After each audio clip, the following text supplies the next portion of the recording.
Thank you, everybody. And for those who might have missed the opening session, I am Rose Scott, host of Closer Look on our NPR affiliate, WABE, and I'm honored to serve as your mistress of ceremonies for today's event. It's going great. The food is great. Y'all having a good time? All right. I now have the luxury and the privilege to introduce, I called him the big guy, but he also said to make sure I said good looking. So please, I got to make sure I get paid. So please welcome the president of Georgia Tech, Angel Cabrera. Thank you, Rose. Much appreciated. She did do the good-looking piece. I love it. I'm going to ask the faculty to provide that introduction when I go to the next faculty meeting. I don't know how that will fly. I am really excited to this event is taking place. I'm grateful for all of you. You're the pioneers. We're trying to turn this into an annual opportunity for our community of alumni, but even the broader community to have profound, relevant discussions about how technology is shaping our future, hopefully for the better. And I think what's been made clear in this discussion is that it's not just developing powerful technologies, but you have to understand how that technology is going to be used, how is it going to be produced, are we including all perspectives in developing those technologies, or else we may be facing outcomes that are quite undesirable. And so I love that we're celebrating this very first event in this magical room, the Egyptian room of the Fox Theater. I hope we get some of the good vibes from this really special room. And it is my role, in addition to thanking you for being part of this, is to introduce our next speaker, Kathy Baxter, who is not just a graduate of Georgia Tech, has 2 degrees from Georgia Tech. So she's a repeat customer, which we absolutely love. I just thanked her mom for all the tuition checks that she sent. But we're incredibly proud of Kathy because she's the chief architect of AI for one of the biggest software companies in the world, Salesforce.com, or I guess you've dropped the .com piece now. Yeah, Salesforce, sorry. And not only is a leading software company, but it's a software company that revolutionized the way software was being made and distributed to customers. So it's a pretty darn big job to be one of the chief innovators in a company that hasn't done anything but innovate in its industry. She's also on the board of Equal AI, which is a nonprofit focused precisely on reducing all the biases that inadvertently we've been building into new AI systems. She also works with the World Economic Forum Center for the Fourth Industrial Revolution.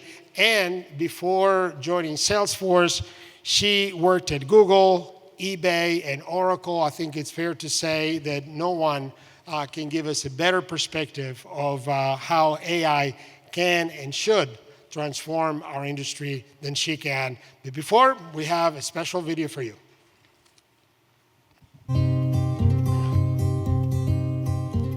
No 2 of us are alike. No one looks the same, moves the same, sees, hears, or takes in information the same. No one thinks, solves problems, or dreams of the future the same. We don't all share the same language, customs, or culture, or have the same access to information, education, or self-determination. So when technology isn't designed to account for difference, communities are marginalized. Fundamental rights like safety and privacy are jeopardized. What if our design considered everyone? Every kind of listener, talker, walker, player, learner, user, worker, every kind of person. When we create for and with people of different perspectives, experiences, abilities, imagination is untethered. innovation is unleashed. Connections are born, and something unexpected happens. The effect of our collective action impacts more people than we could have ever imagined. Our differences are our strength. So let's create in a way that considers everyone, because technology has the power to unlock human potential, to change the world. And together, we have the power to change technology.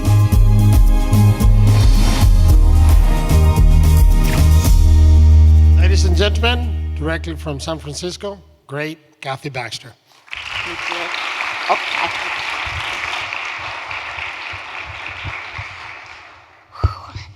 I always get emotional when I see that video. Whew.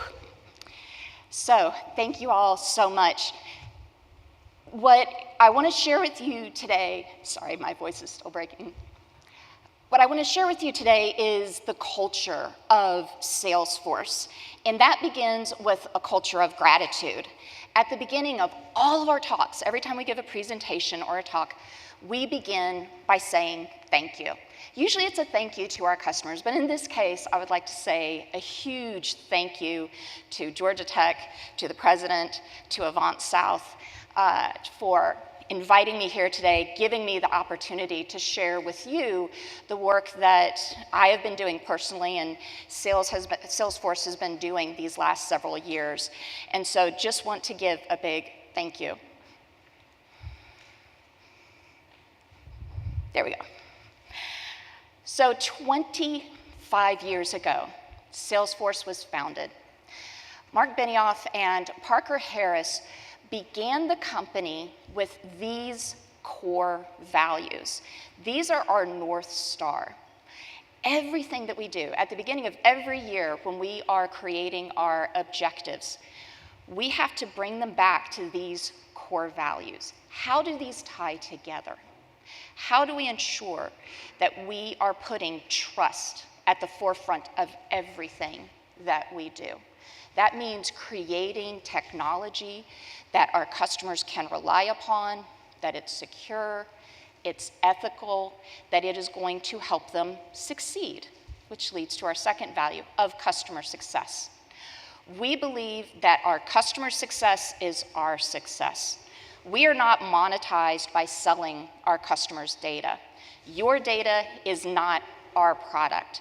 We are monetized in a very different way. We create productivity software that is designed to help companies succeed. We also believe in the importance of innovation, constant innovation, to always bring the best technology to our products and to our customers, and therefore to our customers' customers. Equality. I hope that video really gave you a sense of the deep, deep commitment that we have to equality and inclusiveness at our company. It really is core to our values. And then last, but obviously not least, is sustainability. We are very mindful, being a company that 95% of Fortune 500 companies use Salesforce, we know we have a very large opportunity to impact the global environment. And so sustainability is at the core of what we are doing. I joined Salesforce in 2015, and then in 2016, Mark Benioff announced that we would be an AI-first company. And one of the first products that we would launch would be chatbots. Now, some of you might not remember, but in 2016, there was another chatbot named Tay. Unfortunately, it had to be taken off of the internet in less than 24 hours because the internet had turned it into a Nazi-loving racist. So it was in this environment that I thought, oh God, how do we not do that? And I took all of the education that I had gotten at Georgia Tech. My bachelor's is in applied psychology, my master's is in human factors engineering, and it had a very deep foundation in ethics, in research ethics and human ethics, and how do we treat those around us? How do we ensure that the technology that we are building is truly for the benefit of humans and not just the benefit of those creating the technology? So I started working with different Einstein teams. Einstein is our AI platform, and began down this rabbit hole of creating an ethical AI practice at the company. This would not have been possible at previous companies that I had worked at. It's because of our DNA, that culture, that foundation, those values, that this was actually possible. And so after a few years, I mapped out, because I would go and speak with customers, and our customers would ask me all the time, how do we create a responsible AI practice at our company? And so I wanted to create a guide to give our customers. And we have published it there. You can see the shrink link at the top if you would like to get the white paper, download it, and learn more. But it begins with this ad hoc stage, where somebody is asking questions, like me. Oh God, how do we not do that? How do we ensure that what we are doing really is in the best interests of our customers and society? Informal advocacy begins, oftentimes at grassroots level and working its way up. And then you begin some kind of review process, some way of trying to figure out how in the world do we scale? How do we work with all of the teams that are creating this technology and make sure that it's actually safe? The next phase of this is what I'm calling organized and repeatable. This is where there is formal executive buy-in, where executives from above are saying, we need to make these reviews required. We need to make sure that there's education, that others are aware that this is how we do business. This is how we build this technology. And it's usually around this time that ethical AI principles and guidelines are developed and agreed upon. There are a set of responsible AI guidelines that the OECD published a few years ago. They're amazing. I think they're a great jumping off point. But it's really important for every organization to take those and make it their own. Don't just slap somebody else's guidelines onto your website because you don't internalize it. We actually spent a year, it felt way longer than that, but actually spent a year of me going around working with individual contributors, engineers, product managers, designers, working my way up the management hierarchy, spreading out, reaching out to privacy, legal, government affairs, security. I felt like I spoke with everyone in the company by the time that year was over. But at the end of that year, Mark Benioff, and at that time in 2018, beginning of 2019, we had two co-CEOs, Mark Benioff and Keith Block, presented to both of them, and they both signed off on this. So we have not only a set of principles, but also a set of guidelines, commitments of this is what these principles look like in practice. And so those were then disseminated throughout the company. We began building a team of diverse experts, and we now have our Office of Ethical and Humane Use. And we added in ethics as a training module in our new hire orientation.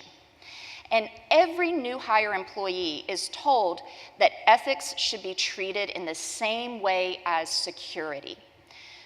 We have a very large security organization, as many other companies do. But everyone's still responsible to make sure that they have strong passwords, they're not clicking on dodgy links in emails. Everybody is responsible for ensuring security.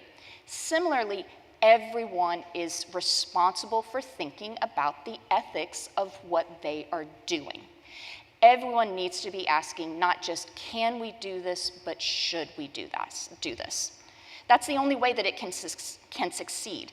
If this lives only within the Office of Ethical and Humane Use, you're just a police officer. And there's no way that you can catch everything that happens. So this has to be distributed where every employee feels a responsibility. This is also oftentimes where reviews are added into some other formal review process, like usually a development launch cycle, usually some kind of final check that happens. Moving into the third phase, managed and sustainable, this is where the considerations are now baked in at the beginning of the process.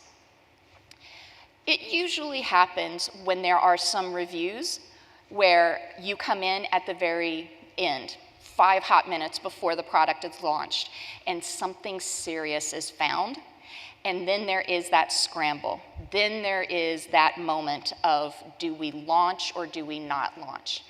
And it's those moments that then bring you in to say, okay, this can't be just tagged on to some other process. This needs to be baked in from the beginning, where there are checkpoints throughout the entire life cycle, and there are actually incentives and consequences. At this point, if you have not already purchased or built responsible AI tools, like for bias and toxicity assessments, this is the point where these are then acquired, because you have to figure out now, how are you going to scale? How are you going to quantify if you have met your goals or not? And then also there is usually an agreement at this point of metrics for success. What are the metrics that we're going to use to say, yes, this can move to the next stage of development, or yes, this can launch? And then finally, optimized and innovative. This is where there is an end-to-end inclusive design process, where every part of the organization, not just the R&D, not just product and engineering, we're talking about privacy, we're talking about legal, we're talking about marketing, government affairs. Every part of the company is part of this end-to-end inclusive design process. And when ethical issues are found, if they cannot be resolved prior to launch, then you get the concept of ethical debt. Some of you may be familiar with the concept of technical debt, where you launch things that maybe it wasn't the best solution possible, it was the cheapest or the easiest, but not the best solution. So it goes on a backlog to be resolved later. We treat ethical issues or ethical debt in the same way, where it goes on a backlog and is tracked to be resolved. And then finally, there is agreement across the board that if there are any metrics that are not met, there's no question, there's no negotiations, launches are actually blocked. Now, it turns out that this amazing maturity model is, not quite so innovative. If you look at the maturity models for other compliance positions like security or privacy, you will see a similar kind of life cycle. Here I have put up for Patrick Hudson. He is an internationally known safety expert. He published this safety culture, or this safety ladder that I really, really love. And so when we map on our maturity model onto it, we see it's extremely similar.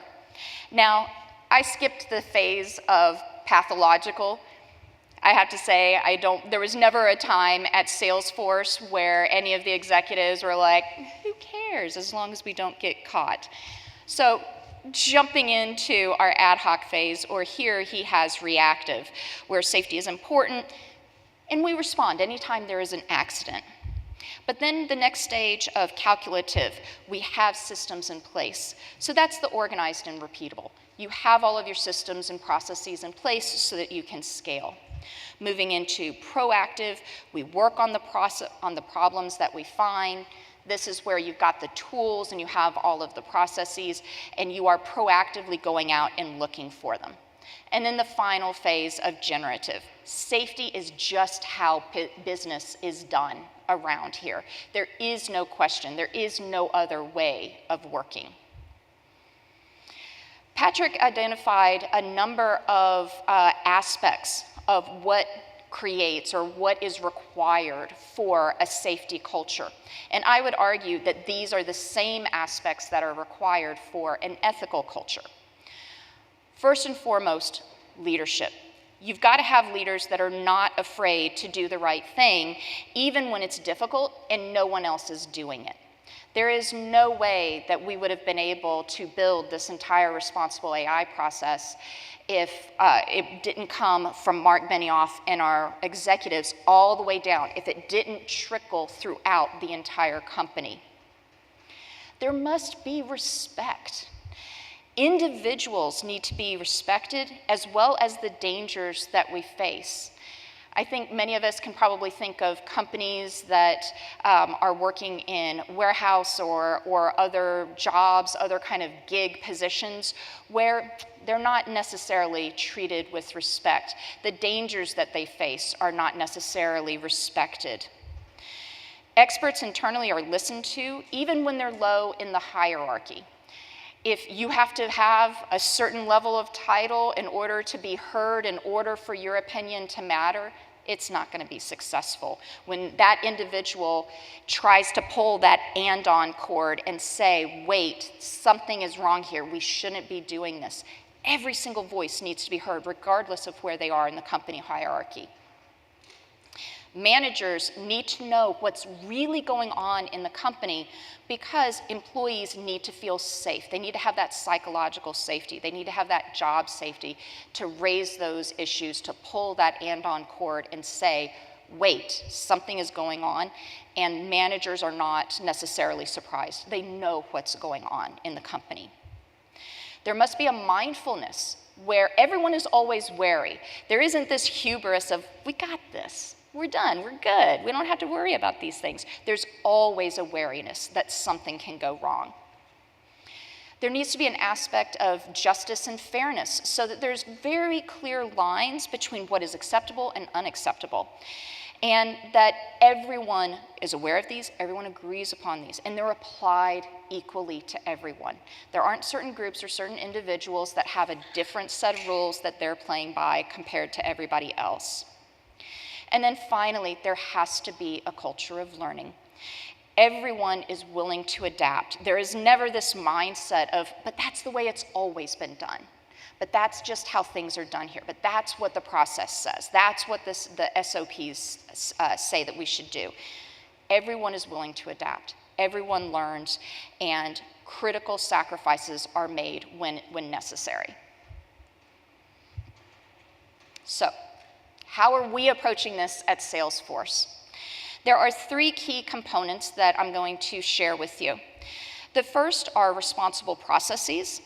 Second are feature or product design safeguards. And then finally are policy and use case safeguards.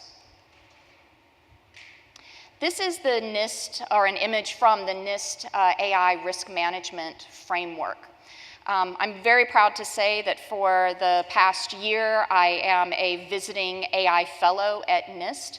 I help contribute to the risk management framework, and I'm confident that this will become a global standard when laws like New York's AI hiring law or the EU AI Act require audits of products or companies. They will turn to the AI RMF and use this as the standard to do that evaluation. You know, as with most government documents, it's not exactly a real page turner. It's not something that when you open it up, you're going to be like, all right, 48 pages. I can't wait to dig into this one. I've created a quick start guide for you. You can zap that QR code. But we want to make it easy for our customers and for others to get started and know how they can use this in their organizations. It's a very flexible process. This isn't about identifying some kinds of AI and not others. It's not about making judgments about what's high risk or low risk. This goes through from the conceptual stages through development, through launch, and post-launch. What are the things that you should be doing in order to create AI responsibly? You're not going to be able to do all of these. This is the end goal. This is the ideal. But you continue to work on this. You are always growing. You're always achieving and doing better. So that's the process. I mentioned earlier the trusted AI principles. So these are the golden principles that took a year to develop. First and foremost, we believe that AI must be responsible. It must protect human rights and the data that our customers entrust us with. I haven't heard it much lately, but in the beginning when I started doing this work, I would hear criticisms that ethics is subjective. Or what are we talking about here? Are we talking about your ethics or are we talking about my ethics? How do we know if this is actually responsible? We reference the UN Guiding Principles for Human Rights. Most nations around the world have agreed upon these. Pretty hard to argue with saying that products must respect human rights. We believe that our AI must be accountable. We must be accountable. We are always accountable to our customers. We are always listening for continuous feedback from our customers. We work very closely with different government agencies. I'll share that with you in a moment. And of course, we are always ensuring that we are adhering to all regulations and guidelines. We also believe in the importance of being transparent. We're both transparent in terms of why did the AI make the prediction or the recommendation that it did? So explainable AI or interpretable AI. But we are also transparent in how we build our AI. So what was the training data set that we used? What's the F1? What's the accuracy score? Is there any bias or other issues of fairness and toxicity in that data set? We believe it must be empowering, so promoting the economic welfare of our customers' employees, and society as a whole, and it must be inclusive of everyone. Again, have a QR code if you want to read more about it. Now, there's a huge amount of excitement about AI, but public trust in AI is low, and in some cases we're seeing results that it's decreasing. So for example, in this MITRE survey, they found that earlier this year, only 39% of those surveyed in the US believe that AI is safe and secure. That's compared to 48% in the same survey they did in November of 2022. Not even a full year. That's a pretty large drop. Another survey, this was of 17,000 people across 17 countries globally, and they found that on average, only 52% of people trusted AI to be used at work. Now, this is a pretty big difference with emerging economies those individuals having much more trust in AI at work, whereas in more Western and developed economies, they had significantly less trust in this. And then finally, in the US, only 21% in this survey found that individuals trust businesses to use AI responsibly. There are a dozen studies that I could have brought the statistics up, but they are all telling the same message over and over and over again. There is a lack of trust. And I think this is, unsurprisingly, tied to this very powerful technology we saw explode onto the scene with ChatGPT. ChatGPT democratized this technology. It gave access to everyone to be able to create amazing content, poems, write a greeting card in the form of a sea shanty. People have had a ton of fun. Students have had a blast using it in classes to complete their homework. Unfortunately, there are a few issues with this. Many of the issues that we're seeing with generative AI, they've always existed with the old school, the predictive or discriminative AI, but it's like gasoline has been poured on these. These are much more intense in terms of generative AI. Accuracy is a huge issue. You've probably heard the phrase that generative AI hallucinates. We actually don't like to use that term. It anthropomorphizes the technology. The actual technical term, and if you want to sound super nerdy with others, is confabulation. It gives the wrong information very, very confidently, and it makes it very difficult to know if you can trust the content that is created. It can be rife with bias and toxicity. It has a tendency to leak the data that it was trained on. We've seen some very amusing and very frightening security risks with like prompt injection attacks with this technology. And there are a ton of concerns about the impact this technology is going to have on sustainability. It takes a lot of carbon and water to train these models. And then social disruption, job loss. We're seeing many people losing their jobs because this technology is being used instead. So with this in mind, at the beginning of this year, we were the first to publish 5 guidelines for how to create generative AI responsibly. And we have a shrink link up there if you'd like to go to that. First and foremost, it's got to be accurate.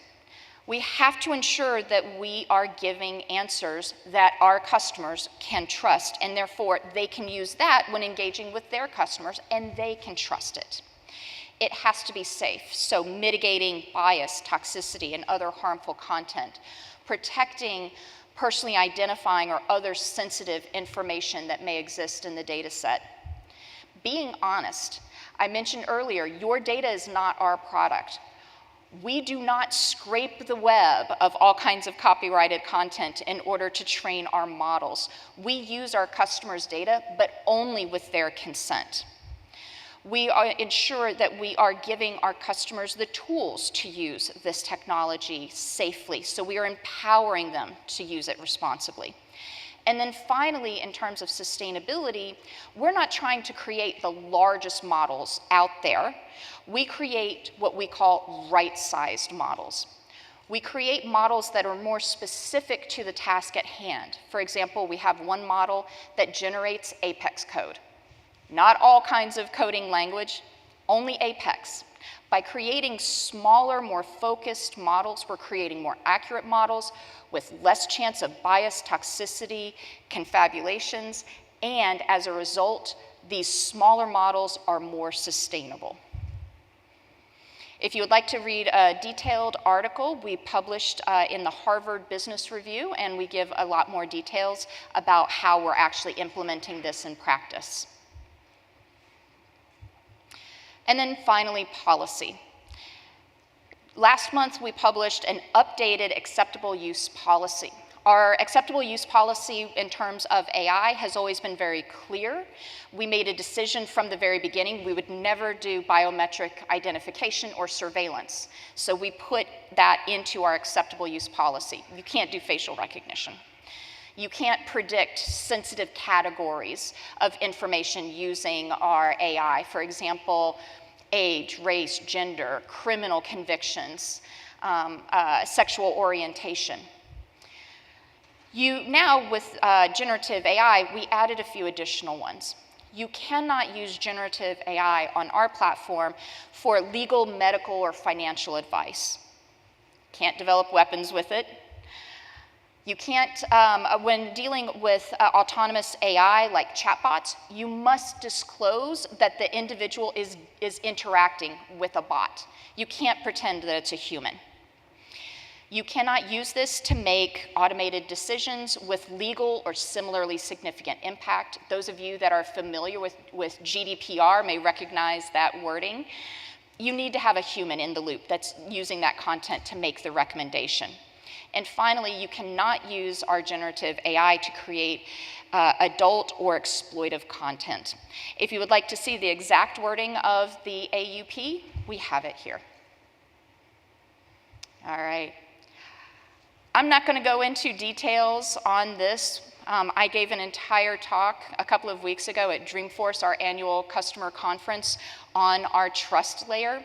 But this is what it looks like with product and feature safeguards in place. When a customer is generating a prompt through one of our apps, it goes through, it masks PII or other sensitive data, and then it goes through our secure gateway.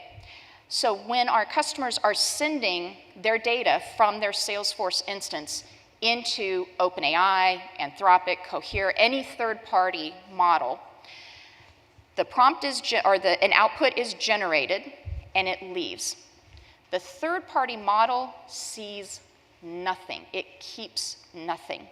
All of the prompts that are coming through say Salesforce. They don't say the names of the individual companies that are using this technology. And everything is deleted. As soon as that output is generated, it's ephemeral, it's gone. It can never be used to train a third-party model. The information that was masked is now demasked. We send it through a toxicity assessment. Admins will be able to choose what threshold they want, if they want to block all content, or if they just want to raise a flag that this output might contain sensitive, toxic information, they can do that. And then everything that happens is being captured in an audit trail so that admins always know what's happening with their information, with their data. All right. I mentioned earlier about our engagement with governments. We believe that it's incredibly important to have public-private collaboration. We need to ensure that there are regulations, that there are the same level playing field for everyone. Certain companies shouldn't be allowed to get away, drive it like you stole it. There needs to be the same rules for everybody. So there are a number of ways that we are engaging. My manager, Paula Goldman, the Chief Ethical and Humane Use Officer, she is a member of NIAC, the National AI Council. I'm the visiting AI fellow at NIST. I'm also on Singapore's Advisory Council for Ethical AI and Data, and we're participating in a growing number of additional governance boards all the time. I encourage all of you as well to engage with government. Be active, be a voice, participate. All right, if you want to snap a picture of this, we have a lot more resources available.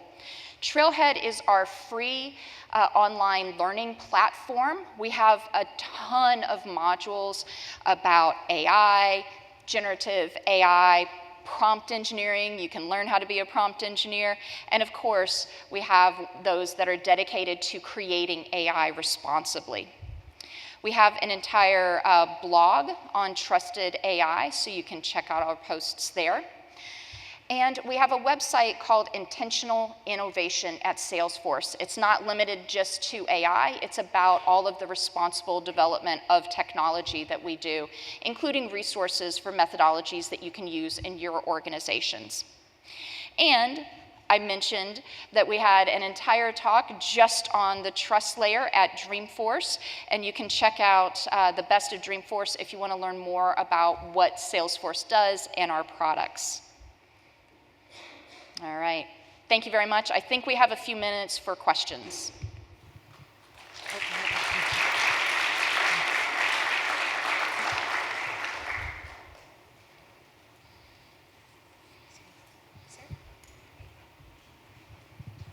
Thank you so much for the information that you were able to share with us. You guys are doing a lot of good work. But one thing that stood out to me was the declining trust in the workforce. And so my immediate question was, where are you personally on that trust scale? And is it rising or falling for you? Yeah, we actually don't have a trust scale. That's a great question. This is something that we should be tracking, is a formal measurement of trust across our products. We know that our customers have tons of questions.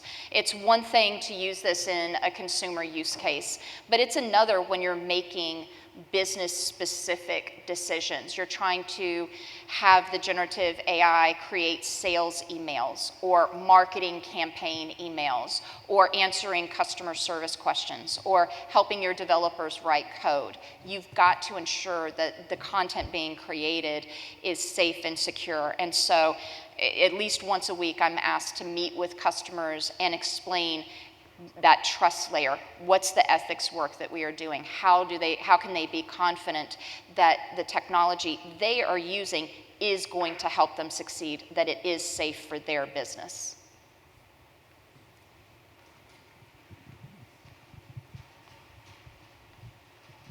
I think my question kind of piggybacks off of what he was saying.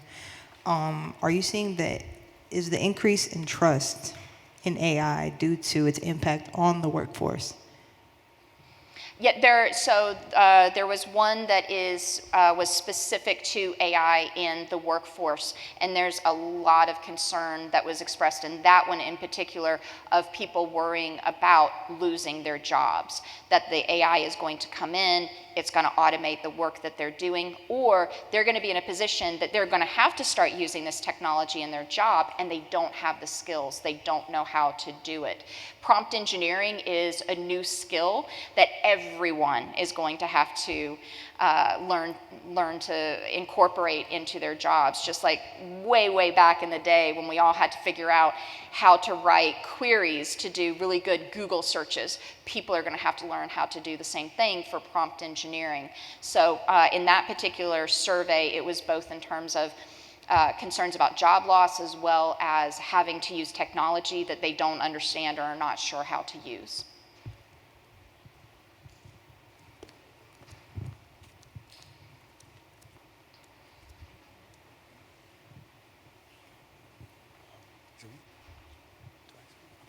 Hi, I'm right here. I wanted to ask about just kind of building off of what you were talking about prompt engineering. I was wondering what kind of a role would ethics play into prompt engineering as well? Because I guess if you play around enough with ChatGPT and try to break it enough times, you can see that it can tend to give you some wrong answers, but also bordering on unethical and stuff like that. So Yep. what role does ethics play in prompt engineering? Oh, it's absolutely huge. One of the things that we do is red teaming before launches. So we go in, we create a ton of prompts that we give to the system. Many of them are prompts that we expect our customers would input. Some are borderline, and some are really horrible. And we want to see how is the model responding. In particular to those that we expect that the customer will generate, if the model is giving incorrect or toxic responses, that's really problematic. If we, of course, for the really horrible inputs as well, we've got to ensure that the model is not spewing that toxicity back to it. And so we have found prompt templates, prompt engineering is one good solution to be able to address some of the issues that we found, whether it's prompt injection attacks, individuals spewing terrible things. We know in a customer support scenario, for example, with an automated bot, if the customer is not getting the answer that they want, they may very well say some terrible things to the bot. So using prompt engineering to be able to filter that out and know how to then respond appropriately to the consumer. So prompt engineering is a huge part of this. Kathy, a question with regard to, and I want to unpack and read more about this toxicity review, but your clients' utilization, your customers' utilization of Salesforce, what comes to mind immediately is like mortgage banking and redlining. Yes. How would Salesforce and Einstein ensure, or can it ensure, that some unethical behavior like redlining in loaning money to home buyers isn't occurring? Yes. This has been an issue with predictive or discriminative AI. We know that AI simply magnifies all of the historical biases that are in your data set. So the way that Salesforce works as a platform, we create a baseline model, we give it to our customers, and then our customers put it into each of their orgs. We call them orgs, but into your particular data set. And then the models continue to be trained on their data set. So the models are fine-tuned for each of those companies. For generative AI, we'll be able to continue to do that with our own LLMs. Anthropic and Cohere will allow fine-tuning. OpenAI does not. So with OpenAI, but we'll also do this again with our own LLMs and other third parties, we do dynamic grounding. So we point the model to whatever data that customer has. Coming back to customer support, that might be 1,000 knowledge articles in your knowledge base. And we tell the model, look there for your answers. Don't look back at the data that you were trained on that was scraped off of the web. Only look for the information in these 1,000 knowledge articles. If the data that you are grounding it in is all of the historical data in your CRM of how you made decisions of who gets a loan or who doesn't, what that interest rate is that you get charged, or from a marketing perspective, how do you target, how do you segment your users and decide who you're going to make a great loan offer to and who are you not going to. You are going to replicate all of that historical bias in the system. Now, as a platform, we can't see your data, we can't see your models. So we're not going to be able to tell you, don't do that. We try to empower users through in-app guidance and messaging about don't use sensitive variables, protected variables, or their proxies. For example, zip code is usually a proxy for race. Don't use that when making predictions about who to offer services or benefits to. So we try to give as much in-app guidance and tools to our customers as we can, but at the end of the day, it is our customers' data. In terms of GDPR, again, for those of you that are familiar with it, we are data processors, not data controllers. And so our customers need to be aware and look for that themselves. All right. If there are no final questions, I think we can go into the next session. Thank you all very much. I appreciate your time and attention.